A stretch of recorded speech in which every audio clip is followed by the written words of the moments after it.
بسم اللہ الرحمن الرحیم وَإِذْ غَدَوْتَ مِنْ أَهْلِكَ تُبَوِّئُ الْمُؤْمِنِينَ مَقَاعِدَ لِلْقِتَالِ وَاللَّهُ سَمِيعٌ عَلِيمٌ۔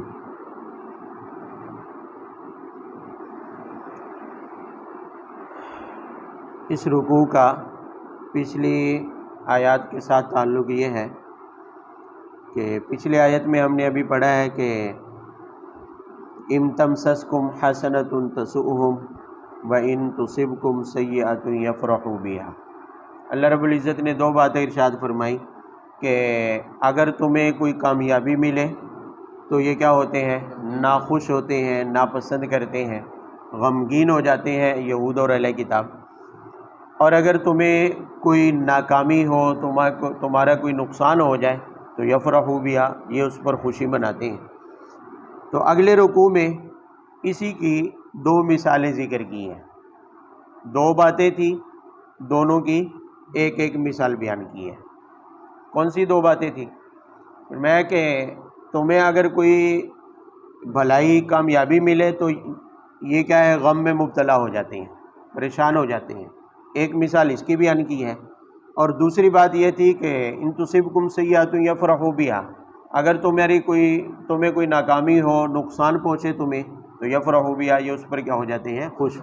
دوسری مثال اس کے اوپر بیان فرمائی، اور دونوں کی مثال میں غزوہ بدر اور غزوہ احد کی مثالیں لائی گئی ہیں۔ غزوہ بدر اور غزوہ احد کی پہلی مثال دوسری بات کی ہے۔ پہلی مثال ہے دوسری بات کیا تھی؟ کہ تمہیں کوئی ناکامی ہو، بظاہر تمہیں کوئی نقصان پہنچ جائے تو یہ اس پر کیا ہے؟ خوشی مناتے ہیں، یہ اس پر خوش ہوتے ہیں۔ فرمایا اس کی مثال غزوہ احد ہے۔ اس کی مثال ہے غزوہ احد سن 3 ہجری میں پیش آیا۔ اس سے پہلے غزوہ بدر ٹھیک 1 سال پہلے رمضان المبارک میں غزوہ بدر پیش آ چکا تھا۔ غزوہ بدر میں آپ نے پڑھا اور سنا ہوا ہے کہ 70 قریش سردار مارے گئے تھے اور 70 قید ہو گئے تھے۔ تو اس کے انتقام لینے کے لیے، بدلہ لینے کے لیے اگلے سال یعنی سن 3 ہجری میں مشرکین مکہ نے پورے عرب والوں میں سے چندے کر کے، مال دولت جمع کر کے، ساز و سامان جمع کر کے ایک بڑا لشکر تیار کیا، اور اپنے غزوہ بدر میں جو ان کے سردار مارے گئے تھے ان کا انتقام لینے کے لیے مدینہ منورہ پر حملے کا پروگرام بنایا۔ آپ صلی اللہ علیہ وسلم کو خبر ہوئی کہ مشرکین مکہ مدینہ پر حملہ کرنا چاہتے ہیں، تو آپ صلی اللہ علیہ وسلم نے صحابہ کرام کو جمع کیا اور مشورہ کیا کہ مدینہ میں رہ کر مدینہ کا دفاع کرنا چاہیے یا مدینہ سے باہر نکل کر مشرکین مکہ کے ساتھ مقابلہ کرنا چاہیے۔ یہ دو باتیں مشورے میں سامنے رکھی تو آپ صلی اللہ علیہ وسلم کی رائے اور بہت سارے صحابہ کی رائے یہ تھی کہ مدینہ منورہ میں رہ کر دفاع کیا جائے، مدینہ سے باہر نہ نکلا جائے۔ اور جبکہ کچھ ایسے صحابہ کرام، خاص کر جو نوجوان تھے، اور ایسے صحابہ کرام جو غزوہ بدر میں شریک نہیں ہو سکے تھے، ان حضرات کی رائے یہ تھی کہ ہم اگر مدینہ منورہ میں رہ کر دفاع کرتے ہیں تو پھر یہ کمزوری سمجھی جائے گی، وہ ہمارے اوپر کیا ہے؟ حاوی ہو جائیں گے، یعنی ان کے اندر جو ہمارا رعب ہے غزوہ بدر کی وجہ سے، وہ رعب ان کے دلوں سے کیا ہو جائے گا؟ ختم۔ وہ یہی سمجھے گے کہ ہم کمزور پڑ گئے ہیں، ہم بزدل پڑ گئے ہیں کہ ہم شہر سے باہر نہیں نکلے، مدینہ سے باہر نہیں نکلے۔ تو ان کی رائے یہ تھی کہ باہر نکل کر، مدینہ سے باہر جا کر مشرکین کا کیا کرنا چاہیے؟ مقابلہ۔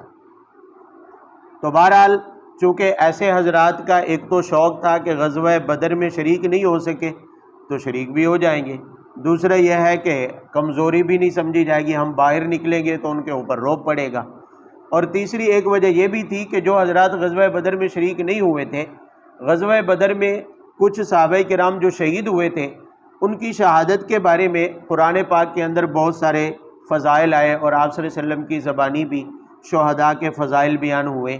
تو صحابہ کرام کو تو شوق تھا کہ جنت کا، مغفرت کا، بخشش کا اور نیکیوں کا، اس لیے شہادت کا شوق بھی تھا کچھ، کہ باہر مدینہ میں اگر رہتے ہیں دفاع کرتے ہیں تو ممکن ہے ہمیں لڑنے کا موقع نہ ملے، کیونکہ صرف دفاع ہی کرنا ہے، حفاظت ہی کرنی ہے، تو میدان جنگ میں جانا، لڑنا، جہاد کا ثواب اور پھر شہادت کا ثواب، شہادت کا مرتبہ، یہ ان ساری چیزوں سے ہم پھر محروم رہ جائیں گے۔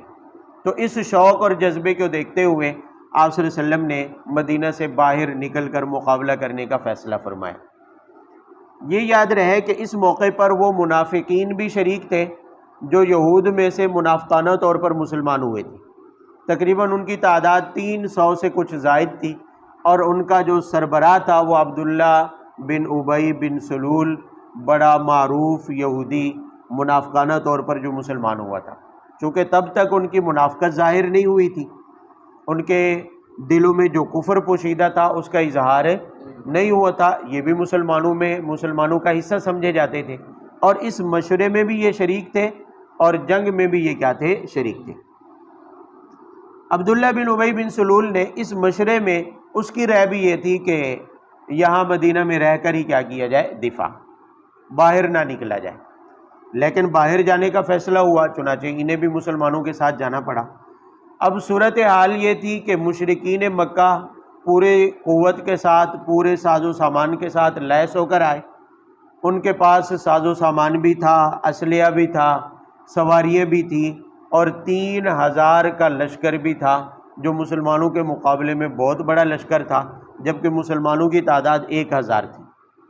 اب 1000 مسلمانوں کی تعداد ہے اور مقابلے میں 3 گنا بڑا لشکر ہے، ساز و سامان بھی ان کے پاس زیادہ ہے، بلکہ اس سال قریش مکہ کا جو قافلہ تجارت، سامان تجارت بیچ کر شام سے نفع اٹھا کر مال لے کر آیا تھا واپس، اس کا بھی سارا ساز و سامان انہوں نے اپنی جنگ کے اخراجات کے لیے رکھ لیا تھا، مختص کر دیا تھا۔ ان کا ارادہ کلی طور پر اپنا انتقام لینا تھا اور مسلمانوں کو نعوذ باللہ صفحہ ہستی سے مٹانا، یہ ان کے ارادے میں شامل تھا۔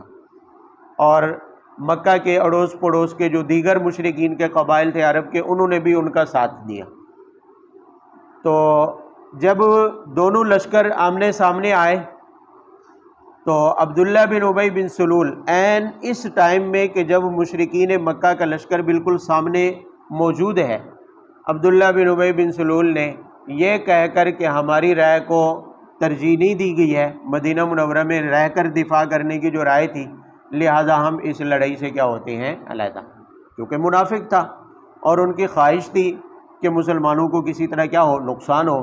تو ظاہر ہے ایک ایسے لشکر سے واپس ہونا جو بظاہر ساز و سامان کی قلت کا شکار ہو، افراد کی قلت کا کیا ہو؟ شکار ہو پہلے سے، پھر اچانک مشرکین کے لشکر کے سامنے، دشمنوں کے سامنے ہی میدان جنگ سے واپس ہو جانا، اس کا مقصد سوائے اس کے اور کوئی نہیں تھا کہ وہ مسلمانوں کے اندر چاہتے تھے کہ کم ہمتی پیدا ہو، مسلمان بھی میدان جنگ سے کیا ہے؟ واپس آئیں۔ اور چنانچہ ایسا ہوا بھی، جس کا یہاں ذکر بھی آیا ہے کہ مسلمانوں میں ایک قبیلے معروف جو عرب کے قبیلے تھے وہ بھی شامل تھے، بنو حارثہ اور بنو سلمہ۔ یہ بڑے بہادر جنگجو سمجھے جاتے تھے، بہادر۔ مدینہ منورہ کے ارد گرد رہنے والے جتنے بھی قبائل تھے ان میں سب سے زیادہ لڑنے میں مہارت اور بہادری میں یہ دونوں قبیلے مشہور تھے۔ جب ابی بن سلول منافق نے اپنے 300 ساتھیوں کو لے کر میدان جنگ سے واپس ہوا تو ان کے دلوں میں بھی یہ خیال آیا، کم ہمتی پیدا ہوئی، اور یہ بھی واپس جانے لگے تھے کہ اللہ رب العزت نے مدد کی اور ان کے دلوں کو مضبوط کیا، جس کی وجہ سے یہ میدان جنگ سے نکلنے کی بجائے واپس جم گئے۔ اور لشکر کی ترتیب آپ صلی اللہ علیہ وسلم نے جو بنائی تھی، اس ترتیب میں یہ دونوں قبیلے اہمیت رکھتے تھے۔ آپ صلی اللہ علیہ وسلم نے لشکر کے مختلف حصے کیے، لشکر کے دائیں اور بائیں حصے پر ان دونوں قبیلوں کو متعین کیا تھا، کیونکہ بہادر تھے اور لڑائی میں مشہور تھے، جنگجو بھی تھے۔ تو ایسی حالت میں اگر یہ واپس ہوتے تو یقیناً مسلمانوں کے لیے نقصان کا باعث ہو سکتا تھا۔ 300 پہلے ہی نکل گئے تھے، 700 باقی رہ گئے تھے، اور 3000 کے مقابلے میں یہ 700 باقی رہ گئے تھے۔ یہ دو قبیلے نکلتے تو تعداد مزید کیا ہو جاتی؟ کم ہو جاتی، تو مسلمانوں کے لیے مزید مشکلات پیدا ہو جاتی۔ تو اس میں تو اللہ نے کرم فرمایا، جس کا یہاں ذکر بھی ہے کہ اذ ہمت طائفتان منکم ان تفشلا واللہ ولیہما، کہ تم میں سے دو جماعتوں نے کمزوری کا، بزدلی کا ارادہ کیا تھا، لیکن واللہ ولیہما، اللہ رب العزت نے ان دونوں کی کیا کی؟ مدد کی، اور انہوں نے بزدلی نہیں دکھائی۔ تو میدان جنگ میں آپ صلی اللہ علیہ وسلم نے لشکر کو بہت ہی حکمت کے ساتھ، انتہائی مہارت کے ساتھ آپ نے ترتیب دیا، اور جہاں پر میدان جنگ تھا لشکر کے عین بالکل پیچھے دو پہاڑیاں تھیں، ان دونوں پہاڑیوں کے بیچ میں ایک درہ تھا، راستہ تھا گزرنے کا۔ تو رسول اللہ صلی اللہ علیہ وسلم نے 50 صحابہ کرام کو جو تیر اندازی میں ماہر تھے، ان صحابہ کرام کو اس پہاڑی درے کے دائیں اور بائیں جو ہے وہاں پر رہنے کا حکم دیا، اور فرمایا کہ جب تک تمہیں یہاں سے ہٹنے کا نہ کہا جائے تو اپنی جگہ کسی نے نہیں چھوڑنی۔ چنانچہ وہ صحابہ کرام آپ صلی اللہ علیہ وسلم کے حکم سے وہاں ٹھہر گئے، اور لڑائی شروع ہوئی۔ تو اس لڑائی میں ظاہر ہے پیچھے سے تو حفاظت تھی، سامنے سے ہی لڑنے کے لیے مشرکین مکہ آ سکتے تھے۔ تو اس لڑائی کا نتیجہ یہ نکلا کہ تھوڑے ہی وقت کے اندر، بہت کم وقت میں مشرکین کو شکست اٹھانی پڑی۔ مشرکین کا لشکر شکست کھا کر بھاگنے لگا، ساز و سامان چھوڑ کر میدان جنگ سے بھاگنے لگے، اور صحابہ کرام نے ان کا پیچھا کرنا شروع کر دیا جو میدان جنگ سے کفار بھاگ رہے تھے۔ اسی دوران میں جب میدان جنگ خالی چھوڑا، انہوں نے ساز و سامان چھوڑ گئے، تو جو میدان جنگ میں موجود صحابہ کرام تھے وہ مال و غنیمت جمع کرنا شروع کر دیا انہوں نے، کیونکہ لڑائی کے اندر، میدان جنگ میں، جہاد میں کفار کی جس طرح جان لینا حلال ہے، ان کی جانیں لینا جائز ہے، قتل کرنا جائز ہے، اسی طرح ان کا ساز و سامان لینا بھی اسی طرح کیا ہے؟ حلال ہے۔ بلکہ شریعت میں مسلمان کے لیے حلال ترین مال جس کو کہا گیا ہے وہ مال غنیمت ہے، کافر سے میدان جنگ میں چھینا ہوا مال ہے۔ تو صحابہ کرام مال غنیمت جمع کرنے میں لگ گئے۔ وہ جو پیچھے 50 صحابہ کرام کا دستہ تیر اندازوں کا جو آپ صلی اللہ علیہ وسلم نے مقرر کیا تھا پہاڑی کے اوپر، وہ لوگ یہی سمجھے کہ ہماری ڈیوٹی تب تک تھی جب تک کہ میدان جنگ فتح نہیں ہو جاتا، اب فتح ہو گئی ہے لہذا ہماری ڈیوٹی کیا ہو گئی ہے؟ ختم ہو گئی ہے۔ جبکہ کچھ کی رائے یہ تھی کہ ہمیں یہ جگہ نہیں چھوڑنی چاہیے جب تک کہ آپ صلی اللہ علیہ وسلم کا حکم نہیں آتا۔ تو بہرحال بہت تھوڑے حضرات ایسے تھے جن کی رائے یہ تھی کہ ہمیں یہیں رہنا چاہیے، اسی جگہ کی ہمیں ابھی بھی حفاظت کرنی چاہیے۔ تو کچھ لوگ وہاں رہ گئے، اور کچھ جو ہے اس نیت سے یہ سوچ کر کے میدان جنگ چونکہ فتح ہو چکا ہے، کفار کو شکست ہو گئی ہے، لہذا ہم بھی مال غنیمت جمع کرنے میں، زخمیوں کو اٹھانے میں ہم بھی ان کی جا کر مدد کریں۔ چنانچہ یہ پہاڑی سے اتر آئے۔ اس وقت تک حضرت خالد بن ولید رضی اللہ تعالیٰ عنہ مسلمان نہیں ہوئے تھے، یہ بعد میں فتح مکہ سے کچھ عرصہ پہلے جو ہے یہ مسلمان ہوئے، اور اسلام کا باقاعدہ اظہار فتح مکہ کے موقع پر ہوا۔ تو بہرحال حضرت خالد بن ولید رضی اللہ تعالیٰ عنہ اس وقت تک چونکہ مسلمان نہیں ہوئے تھے، مشرکین کی سائڈ پہ تھے، مشرکین کے لشکر میں شامل تھے، اور جنگ کے اعتبار سے، جنگجو ہونے کے اعتبار سے انتہائی مہارت رکھتے تھے۔ تو انہوں نے دیکھا کہ وہ درہ جہاں پر تیر انداز مقرر کیے گئے تھے حفاظت کے لیے وہ خالی ہو چکا ہے، اور مسلمان مشغول ہو چکے ہیں اپنے زخمیوں کو اٹھانے میں اور مال غنیمت جمع کرنے میں، اور کچھ لوگ پیچھا کر رہے تھے بھاگتے ہوئے مشرکین مکہ کا۔ تو اس نے کچھ سواروں کو اپنے ساتھ لیا، گھوڑ سواروں کو، اور پیچھے سے آ کر حملہ کر دیا۔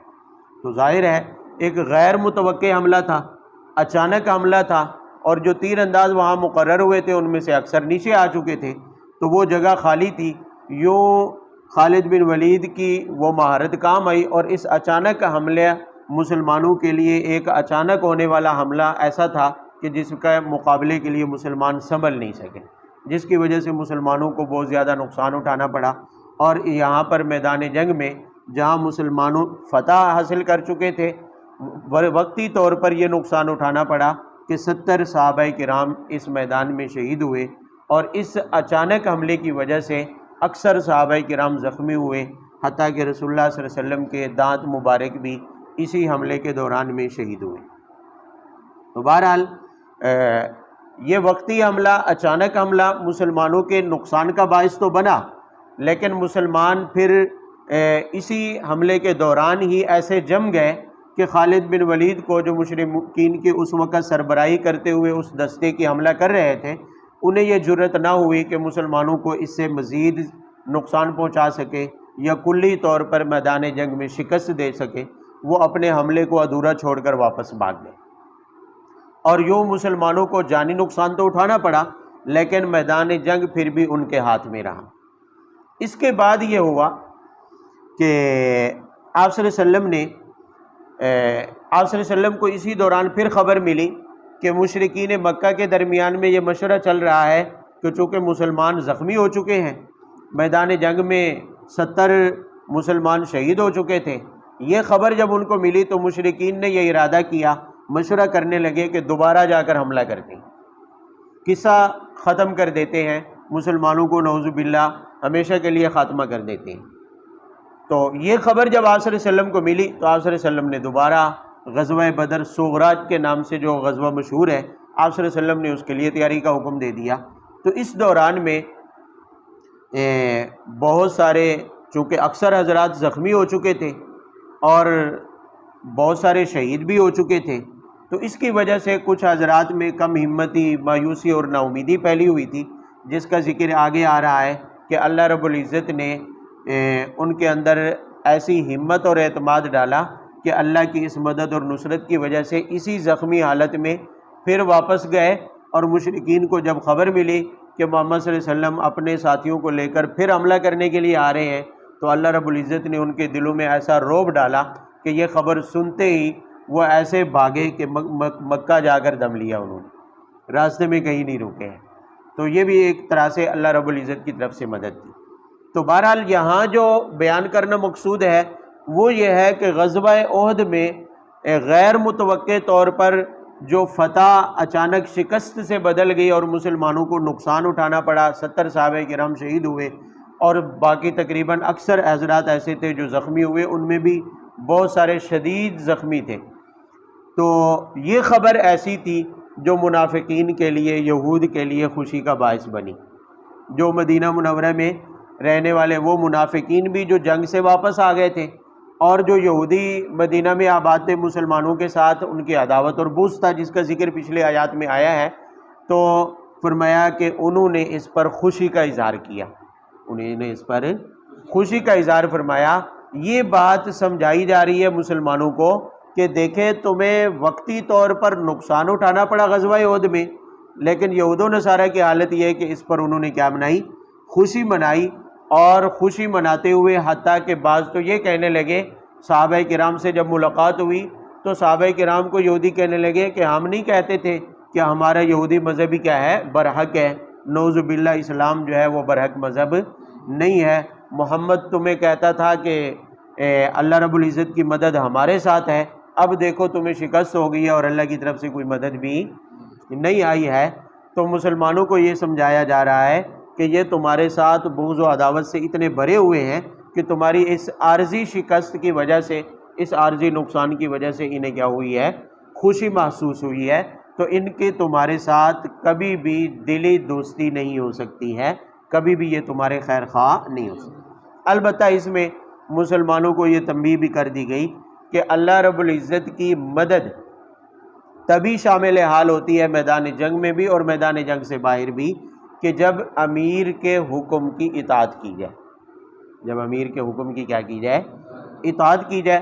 چونکہ وہ 50 صحابہ کرام جو تیر اندازوں کا دستہ آپ نے پہاڑی درے پر مقرر کیا تھا، ان حضرات نے غلط فہمی کی وجہ سے اطاعت کو چھوڑا تھا، تو اس وجہ سے اس کے اوپر تنبیہ بھی آئی کہ بظاہر تمہاری شکست کی ایک وجہ، ساری وجہ تو یہ نہیں تھی، لیکن بظاہر شکست کی ایک وجہ یہ بھی ہے کہ اطاعت امیر میں تم نے غفلت برتی ہے، لہذا اس غفلت کا نتیجہ یہ نکلا کہ اللہ نے تمہیں تنبیہ کرنے کے لیے بظاہر غزوہ احد کے اندر تمہیں کیا ہوئی؟ شکست اٹھانی پڑی، اور اللہ تعالیٰ کی طرف سے کوئی مدد اور نصرت نہیں ہے۔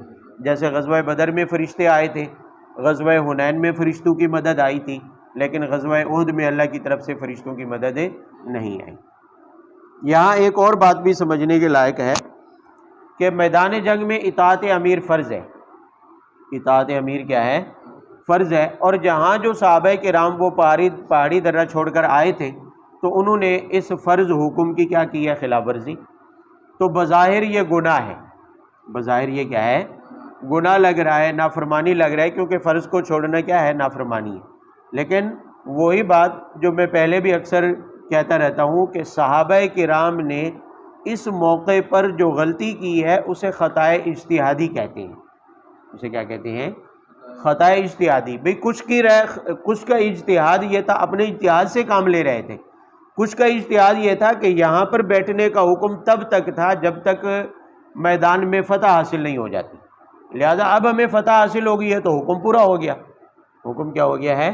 پورا ہو گیا، لہذا ہمیں چلے جانا چاہیے. اور کچھ کا اجتہاد یہ تھا، رائے یہ تھی کہ چونکہ آپ صلی اللہ علیہ وسلم نے دوبارہ حکم نہیں بھیجا ہے، ہمیں یہاں سے ہٹنے کا آرڈر نہیں آیا ہے، تب تک ہم نے پہلے حکم کی کیا کرنی ہے؟ اطاعت کرنی ہے. پہلے حکم کو پورا کرنے، لہذا یہاں بیٹھے رہیں گے. تو یوں وہ صحابہ کرام جو اتر آئے، گویا ان سے اجتہاد میں خطا ہوئی. اجتہاد میں کیا ہوئی؟ اور جب اجتہاد میں مجتہد سے خطا ہو جائے تو کیا ہوتا ہے؟ گناہ ملتا ہے، سزا ہے. اس کے کوئی سزا اور عذاب نہیں ہے، بلکہ حدیث پاک میں تو اسے کیا ملتا ہے؟ ایک اجر ملتا ہے. اجر سے محروم وہ پھر بھی نہیں ہے. تو ان کا وہاں سے اترنا، اس کا مقصد چونکہ اس کا مبنی صرف خطائے اجتہادی تھی، اور خطائے اجتہادی گناہ نہیں ہے، بلکہ اس پر بھی مجتہد کو کیا ملتا ہے؟ اجر. اور پھر یہ ہے کہ یاد رکھیے، یہ جو خطائے اجتہادی ہوئی یہ اللہ کے تکوینی امور کے مطابق گویا اللہ رب العزت کی طرف سے کروائی گئی ہے. اللہ رب العزت کی طرف سے کروائی گئی ہے. اس لیے کہ اگر امت کا پہلا طبقہ صحابہ کرام سے اس طرح کی کوئی اجتہادی خطا نہ ہوتی، اجتہادی خطا، تو آنے والے مسلمانوں کو تنبیہ کیسے ہوتی اس بات کے اوپر کہ اطاعت امیر کتنی اہمیت رکھتی ہے. خاص کر میدان جنگ میں سپہ سالار اور امیر کی اطاعت کتنی اہمیت رکھتی ہے، اس کا اندازہ آنے والی امت کو نہ ہو سکتا. تو آنے والی امت کو یہ بات سمجھانے کے لیے، اس کی حکمت سے روشناس کرانے کے لیے کہ امیر کی اطاعت کتنی لازم ہے، اس کا اندازہ آپ غزوہ احد والے واقعے سے لگا لیں. صحابہ کرام سے جو خطائے اجتہادی ہوئی اور بظاہر امیر کی اطاعت کے خلاف ہوا، تو اس کا نتیجہ یہ نکلا کہ میدان جنگ میں شکست اٹھانی پڑی. تو اطاعت امیر میں کتنا نقصان ہے اور کتنا نقصان ہو سکتا ہے، اس کا اندازہ تو تبھی ہو سکتا ہے جب امت کے پہلے طبقے سے ایسی کوئی خطا ہو، تاکہ آنے والے لوگوں کے لیے وہ نمونہ بن سکے. تو آنے والی امت کے لیے یہ نمونہ بن گیا کہ میدان جنگ میں ایسی خطاؤں سے بچنا چاہیے جو امیر کی اطاعت کے کیا ہوں؟ خلاف. وَلَقَدْ نَصَرَكُمُ اللَّهُ بِبَدْرٍ وَأَنْتُمْ أَذِلَّةٌ فَاتَّقُوا اللَّهَ لَعَلَّكُمْ تَشْكُرُونَ. یہ دوسری بات کی مثال دی. پہلی بات کی مثال دی ہے. پہلی بات کیا تھی کہ ان تمسسکم حسنۃ تسؤہم، اگر تمہیں کوئی بھلائی اور کامیابی ملے تو یہ ان یہود و نصارہ کو غم میں مبتلا کر دیتی ہے. یہ پریشان ہو جاتے ہیں، اس لیے کہ بغض اور عداوت سے بھرے ہوئے ہیں. ظاہر ہے دشمن کی کامیابی پر کون خوش ہوتا ہے؟ تو یہ تمہارے ساتھ عداوت اور دشمنی میں ایسے بھرے ہوئے ہیں کہ بظاہر تو یہ تمہارے ساتھ ہوتے ہیں، لیکن حقیقت یہ ہے کہ تمہاری ہر کامیابی سے یہ جلتے ہیں، اور ان کی جلن میں تمہاری ہر چھوٹی بڑی کامیابی اضافہ کر دیتی ہے. اس کی مثال فرمایا غزوہ بدر ہے. اس کی مثال ہے غزوہ بدر ہے. مختصر غزوہ بدر کا پس منظر بھی سمجھ لیں کہ سن 2 ہجری میں جب ہجرت کے بعد آپ صلی اللہ علیہ وسلم کو اور مسلمانوں کو جہاد کا حکم آیا اور جہاد کی اجازت ملی. اس سے پہلے مکہ مکرمہ میں جہاد کا حکم نازل نہیں ہوا تھا اور ہجرت سے پہلے جہاد کی اجازت بھی نہیں تھی. لیکن جب مسلمان ہجرت کر کے آئے تو پہلی دفعہ جہاد کا حکم ملا اور باقاعدہ کفار کے ساتھ جنگ کرنے کی اجازت ملی. تو اس دوران میں رسول اللہ صلی اللہ علیہ وسلم کو خبر ملی کہ مشرکین کا قافلہ تجارت شام سے تجارت کر کے ساز و سامان کے ساتھ واپس آ رہا ہے. چنانچہ آپ صلی اللہ علیہ وسلم نے جو افراد اس وقت میسر ہو سکتے تھے، کیونکہ باقاعدہ جنگ کی تیاری تو نہیں تھی، باقاعدہ میدان جنگ میں جانے کا ارادہ تو نہیں تھا، مقصد اس قافلے کو پکڑنا تھا، اس قافلے سے ساز و سامان چھیننا مقصود تھا.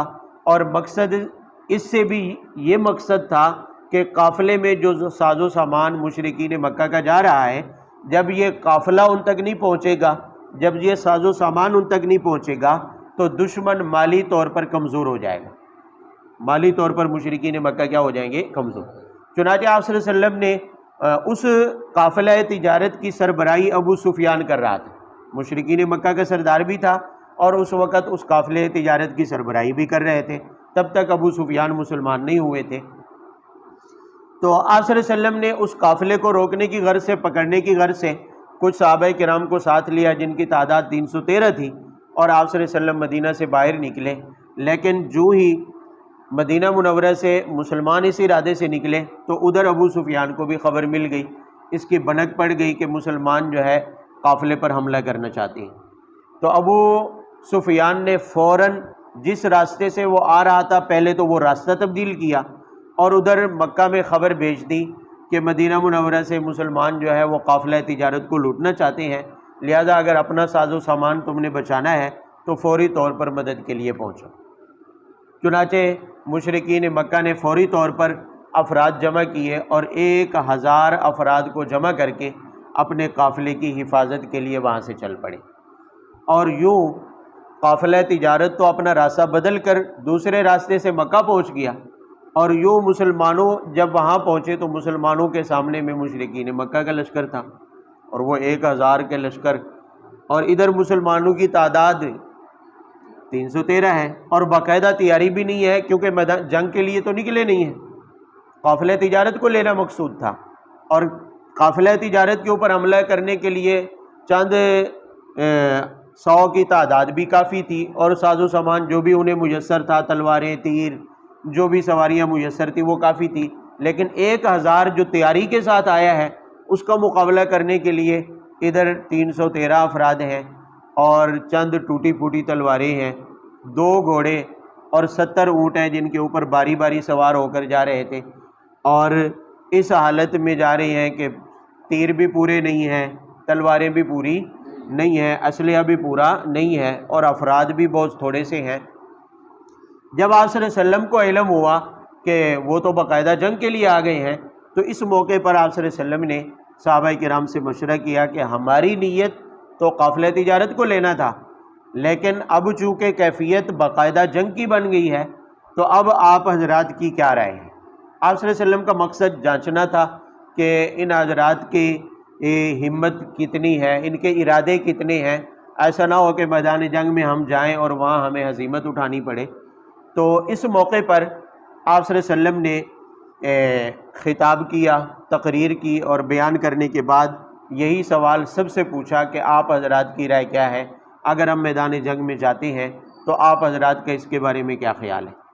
تو انصار میں سے سب سے پہلے انصار کے سردار کھڑے ہوئے اور انہوں نے اعلان کیا، اللہ کے رسول ہم آپ کے ساتھ ہیں، ہمارا جینا بھی آپ کے ساتھ ہے اور مرنا بھی کیا ہے، اگر آپ میدان جنگ میں شریک جاتے ہیں اور اس جنگ میں ہمیں لڑنے کا حکم دیتے ہیں تو آپ ہمیں سب سے آگے پائیں گے۔ تو صحابہ کرام کے یہ جذبات دیکھ کر رسول اللہ صلی اللہ علیہ وسلم نے میدان جنگ میں جانے کا ارادہ فرمایا، اور یوں مشرکین مکہ کے ساتھ مسلمانوں کی باقاعدہ پہلی جنگ ہوئی۔ لیکن اس جنگ کے وقت مسلمانوں کے حالات کیا تھے کہ مسلمان بحیثیت قوم اس وقت تک کسی شمار میں نہیں تھے۔ یہود ایک بڑی قوم اور بڑی طاقت سمجھے جاتے تھے عرب کے اندر، اور مشرکین مکہ بھی ایک بڑی طاقت سمجھے جاتے تھے عرب والوں کی، اور ارد گرد 2 بڑی سلطنتیں روم اور ایران کی تھی، قیصر و کسریٰ کی۔ بیچ میں مسلمان بحیثیت قوم، بحیثیت جماعت کوئی ان کا نام و نشان اس وقت تک دنیا کے اندر اتنا نام اور مشہوری نہیں تھی۔ تو یہ باقاعدہ یہ جنگ گویا کہ فیصلہ کن ابتدائی معرکہ تھا اس بات کا اعلان کرنے کے لیے کہ مسلمان بھی ایک قوم ہے، مسلمانوں کا بھی باقاعدہ کیا ہے، وجود ہے، بحیثیت جماعت ان کا وجود کا دار و مدار مسلمانوں کا اس جنگ کے اوپر تھا۔ شکست ہوتی تو ظاہر ہے مسلمانوں کی جماعت کا کوئی وجود نہ ہوتا، اور اگر فتح ہوتی تو ظاہر ہے مسلمان بحیثیت جماعت کے ان کا وجود بھی ہوتا، اہمیت بھی ہوتی، اور جیسا کہ ہوا پوری دنیا نے اس کو دیکھا۔ تو بہرحال رسول اللہ صلی اللہ علیہ وسلم نے یہاں پر زیادہ سے زیادہ اللہ رب العزت کی طرف رجوع کیا، گڑ گڑائے اور دعائیں مانگتے رہے، اور دعاؤں میں سے ایک دعا یہ بھی تھی کہ یا اللہ اگر اس جماعت کو میدان جنگ کے اندر شکست ہوئی اور یہ ہلاک ہو گئے تو پھر اس کے بعد تیرا نام لینے والا زمین کے اوپر کوئی نہیں رہے گا۔ یہی جماعت ہے جس کے اوپر جس کی کامیابی پر اسلام کا، تیرے نام کا، ہر چیز کا دار و مدار ہے۔ چنانچہ مسلمان باوجود کہ ساز و سامان میں کم تھے، تعداد میں کم تھے، سواریوں کے اعتبار سے بھی کیا تھے، کم تھے، لیکن اس کے باوجود اللہ کی طرف سے ایسی مدد اور نصرت آئی کہ پہلے جو ہے اللہ رب العزت کی طرف سے 1000 فرشتے مدد کے لیے آئے، پھر 2000 فرشتے آئے، پھر کچھ وقفے کے بعد میدان جنگ کے دوران میں مزید 2000 فرشتے نازل ہوئے، اور یوں اللہ رب العزت نے 5000 فرشتے غزوہ بدر میں مدد کے لیے نازل کیے، اور مسلمان اللہ رب العزت کی مدد سے اس غزوے میں فتح یاب ہوئے۔ اور غزوہ بدر میں مشرکین جو بظاہر قوت میں، ساز و سامان میں برتری رکھتے تھے، انہیں ایسی شکست ہوئی کہ 70 سردار ان کے میدان جنگ میں مارے گئے اور 70 قید ہو گئے۔ 70 مارے گئے اور 70 کیا ہو گئے؟ قید ہو گئے۔ اسی کو اللہ رب العزت نے بیان فرمایا کہ نصرکم اللہ ببدر، اللہ رب العزت نے تمہاری کیا کی؟ مدد کی غزوہ بدر میں، وانتم اذلہ، جبکہ تمہاری حالت یہ تھی کہ تم ہر اعتبار سے کیا تھے؟ کمزور تھے۔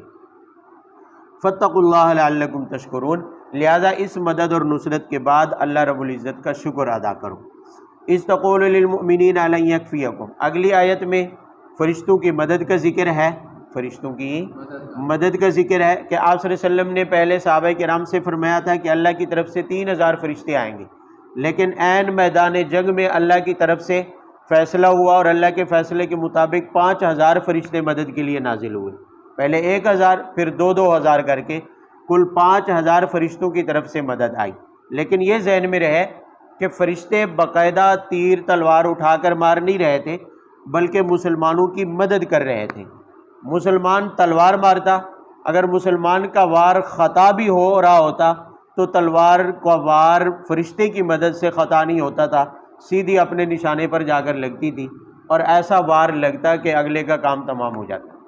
حتیٰ کہ مسلمان ایک چھڑی ہاتھ میں اٹھائی ہوئی ہوتی تھی، وہ مارتا تو فرشتے کی مدد سے اس ضرب میں اتنی قوت ہوتی تھی کہ ایک چھڑی ہی مد مقابل کا کام تمام کر دیتی۔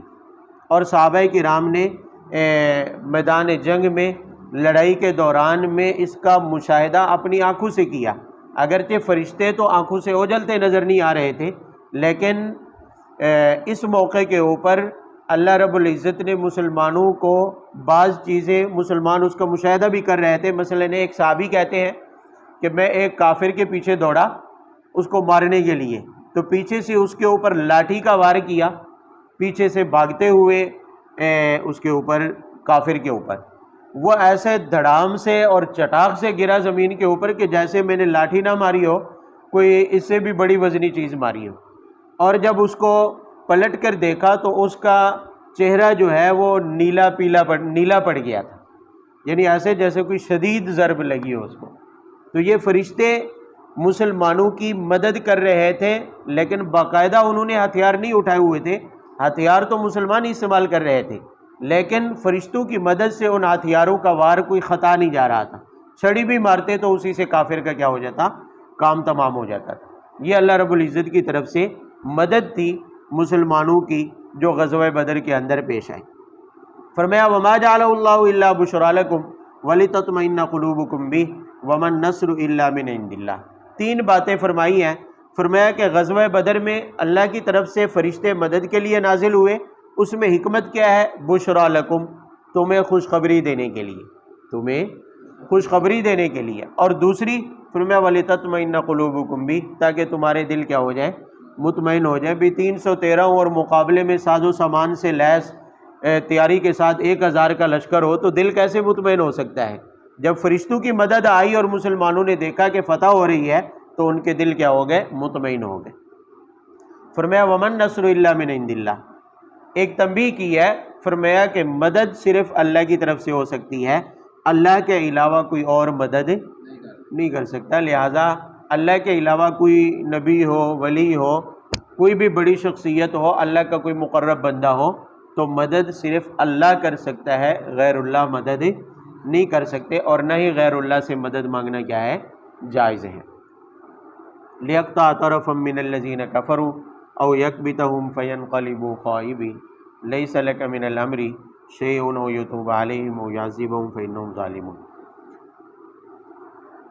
اس آیت میں اللہ رب العزت نے غزوہ بدر میں مسلمانوں کی فتح اور مشرکین کی شکست کی حکمت بیان فرمائی ہے۔ فرمایا اس شکست میں حکمت یہ ہے، ایک تو یہ ہے کہ مسلمانوں کو خوشخبری حاصل ہوئی، لیکن اس کے ساتھ ساتھ سب سے بڑی حکمت یہ ہے کہ اللہ رب العزت نے کفار کے ایک بڑے حصے کو اللہ نے کاٹ دیا، جس کی وجہ سے ان کی افرادی قوت کمزور پڑ گئی، اور اس کے ساتھ ساتھ ایک بڑے حصے کو، ایک بڑی جماعت کفار کی ایسی بھی ہوئی کہ یکبتہم، جن کو اللہ نے مسلمانوں کے سامنے کیا کر دیا؟ ذلیل کر دیا۔ بھئی 70 مارے گئے، 70 کیا ہے؟ اور وہ بھی مشرکین کے بڑے بڑے سردار، نامی گرامی سردار مارے گئے، تو یوں ان کی افرادی قوت کیا ہو گئی؟ کمزور، اور بقایا جو 70 تھے وہ گرفتار ہو گئے۔ جو 70 گرفتار ہوئے وہ بھی بڑے بڑے سرداروں میں سے تھے، اکثر معزز مشرکین مکہ کے معزز سرداروں میں سے تھے۔ یوں قید ہو جانا ایک ایسے دشمن کے ہاتھوں جو بظاہر کیا ہو؟ کمزور ہو، تو یہ بھی ان کے لیے کیا ہے؟ کسی ذلت سے کم نہیں ہے۔ تو اللہ رب العزت فرماتے ہیں غزوہ بدر میں تمہاری فتح کے اندر حکمت یہ ہے، اللہ کی مدد اور نصرت میں حکمت یہ تھی کہ تمہارے دشمن کو آئندہ کے لیے ہمیشہ ہمیشہ کے لیے کمزور کر دیا، ان کی افرادی قوت کو کاٹ کر رکھ دیا ہے، اور کچھ کو تمہارے ہاتھوں قید کروا کر اللہ نے ذلیل کر دیا۔ یوں فَيَنْقَلِبُوا خَائِبِينَ، فرمایا وہ مشرکین جو اتراتے ہوئے اکڑتے ہوئے آئے تھے اللہ رب العزت کی مدد اور نصرت سے، وہ نقصان اٹھا کر واپس چلے گئے۔ تو اس میں سب سے بڑی حکمت یہی ہوئی کہ مشرکین عرب جو پورے عرب کے سردار سمجھے جاتے تھے، عرب والوں کا بڑی سرپرستی یہی مشرکین مکہ کر رہے تھے سارے عرب والوں کی، جب ان کا غرور غزوہ بدر میں ٹوٹا تو پورے عرب کے اوپر مسلمانوں کی ایک دھاک بیٹھ گئی، تمام عرب کے اوپر مسلمانوں کا رعب چھا گیا، اور اسی غزوہ بدر کے ذریعے ہی اللہ رب العزت نے یہود و نصارہ کے دلوں میں بھی رعب بٹھا دیا، جو مدینہ منورہ کے ارد گرد اور خیبر میں آباد تھے، بڑے مالدار تھے، مشرکین مکہ سے بھی بڑے مالدار تھے، افرادی قوت میں بھی مشرکین مکہ سے زیادہ تھے۔ جب انہوں نے دیکھا کہ مشرکین مکہ جو عرب کے سرپرست کہلاتے ہیں، جب وہ شکست کھا گئے ہیں میدان جنگ میں، تو اس کی وجہ سے ان کی ہمتیں بھی جواب دے گئی، اور یوں مسلمانوں کا اپنے قریبی دشمن کے اوپر بھی کیا ہے؟ رعب چھا گیا۔ تو اس طرح غزوہ بدر سے اللہ رب العزت نے مسلمانوں کی جماعت کو ایسا عروج بخشا، ایسا نام ان کا پیدا ہوا کہ اپنے قریب کے تمام دشمنوں کے اوپر مسلمانوں کا کیا ہو گیا؟ باقاعدہ رعب چھا گیا، ان کا رعب طاری ہو گیا۔ تو یہ مثال ہے اس کی کہ جب مسلمانوں کو کوئی بھلائی اور کامیابی ہوتی ہے تو یہود کیا ہو جاتے ہیں؟ پریشان، غم میں مبتلا ہو جاتے ہیں، منافقین پریشان ہو جاتے ہیں، مزید ان کا عداوت اور غصہ اور غضب جو ہے مزید حسد بڑھ جاتا ہے، ان کی جلن میں اضافہ ہو جاتا ہے۔ تو غزوہ بدر میں کامیابی ہوتے ہی منافقین مدینہ کی جلن میں مزید اضافہ ہو گیا، یہود کی جلن میں مزید کیا ہو گیا؟ اضافہ ہو گیا۔ تو یہ دو مثالیں، غزوہ احد میں بظاہر شکست اور غزوہ بدر میں فتح، یہ دو ایسی مثالیں ہیں جو مسلمانوں کے ساتھ یہود کی، منافقین یہود کی عداوت اور بغض کو ظاہر کرنے کے لیے کیا ہیں؟ کافی ہیں کہ بدر کی فتح ان کی جلن میں اضافہ کر گئی، اور غزوہ احد میں مسلمانوں کو ہونے والی بظاہر شکست اور نقصان ان کی خوشیوں کا کیا بنی؟ باعث بنی۔ تو فرمایا جن کی یہ حالت ہے کہ تمہاری شکست پر وہ خوش ہوتے ہیں اور تمہاری فتح پر وہ غمگین ہو جاتے ہیں، تو فرمایا ایسے لوگوں سے یارانے اپنے راز کی باتیں شیئر کرنا، ان کے ساتھ تعلق رکھنا اور دوستی رکھنا مسلمانوں کے لیے کسی بھی طرح سے درست نہیں ہے۔ وآخر دعوانا الحمد